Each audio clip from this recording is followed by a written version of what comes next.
नमस्कार, मेरा नाम आराध्या यादव है।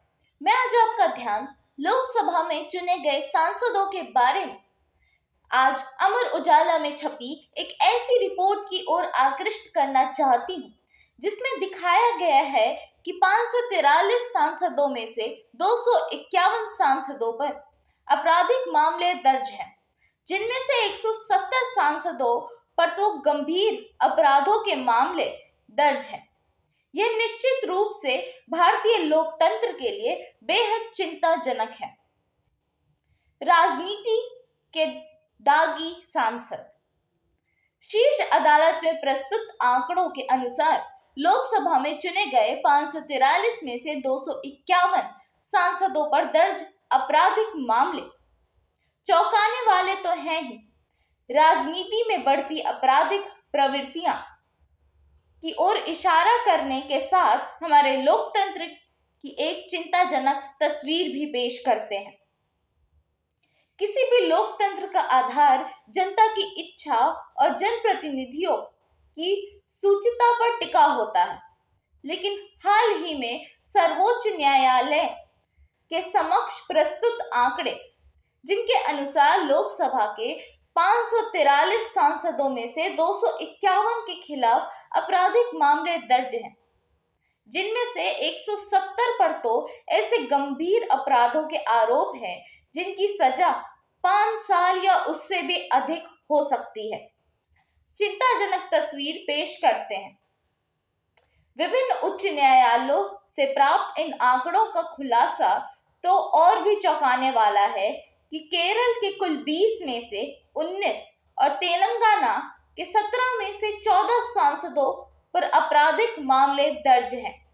ओडिशा, झारखंड और तमिलनाडु में क्रमशः 76, 71 और 62% सांसद आपराधिक ऐतिहासिक रखते हैं, तो करीब 50% दागी सांसद का उत्तर प्रदेश, महाराष्ट्र, पश्चिम बंगाल, बिहार, कर्नाटक और आंध्र प्रदेश से होना दर्शाता है कि यह समस्या कितनी बड़ी है।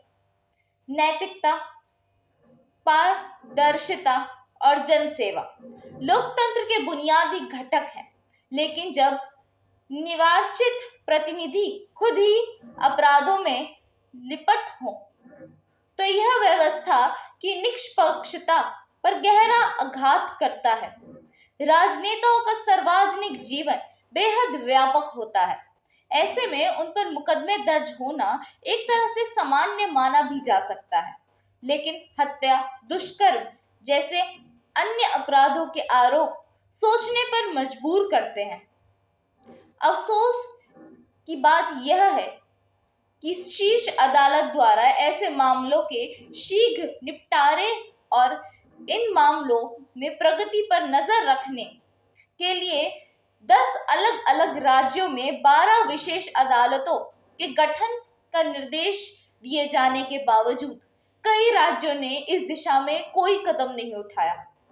ऐसे में दोहरा संकट यह है कि एक और लोकतांत्रिक प्रक्रिया को पारदर्शी बनाने और इसे आपराधिक पृष्ठभूमि वाले व्यक्तियों से मुक्त कराने के बारे में न्यायपालिका और निर्वाचन आयोग के निर्देशों पर राजनीतिक दल पूरी ईमानदारी से अमल नहीं कर रहे। तो दूसरी तरफ लंबित मुकदमों का भी तेजी से निपटारा नहीं हो पा रहा। मनोज नरूला बनाम भारत संघ मामले में शीर्ष अदालत ने सुझाव दिया था कि संगीन अपराधों के आरोपों का सामना कर रहे व्यक्तियों को मंत्रिपरिषद में शामिल नहीं करना चाहिए, लेकिन इससे भी गंभीरता से नहीं लिया गया। पिछले वर्ष सुर्खियों में आए संदेश खाली जैसे मामले पारस्परिक हितों वाली ऐसी व्यवस्था की ओर इशारा करते हैं जिसमें अपराधी राजनीति का और राजनीति अपराधियों का इस्तेमाल करती है। जब धनबल व बाहुबल वास्तव पर हावी होता है, राजनीतिक दलों में व्यवस्था को यों ही जारी रखने को लेकर नैतिकता भी दिख रही है। तो मतदाताओं की जागरूकता ही राजनीतिक दलों पर राजनीति की सफाई के लिए अपेक्षित दबाव बना सकती है। आशा है ये वीडियो आपको पसंद आई होगी। अगर पसंद आई तो इसे लाइक, शेयर और सब्सक्राइब जरूर करिएगा। धन्यवाद।